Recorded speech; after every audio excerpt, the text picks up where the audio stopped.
对疫情有较回，民众嘛会当小可来放松心情，迎接着明仔载3天的连假。国内医师讲，即届的连假是对疫情压力的测试，若是顺利来过关，确实是会当来放松着管制措施。但是要完全回到原本正常的生活，唔免挂喙安，会当随意出国来旅行，恐惊也是爱等到疫苗出现。刺激兼欢乐的游乐园，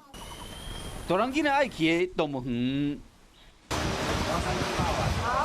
还有夜市的小姐，大家5万5的年假已经来啊！因为疫情有较回，一个月大细汉拢总出门，冇即摆连续假期变成防疫的刺金招。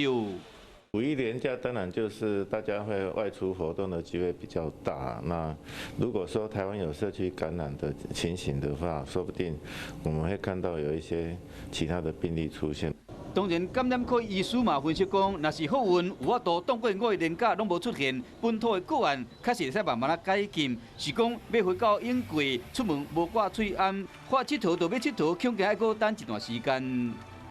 完全恢复新冠疫情之前的情形的话，我觉得最可能还是需要有一个疫苗。所有的国家它都有7、8成以上，至少7、8成以上的民众他是没有免疫力的，他还是有可能会再度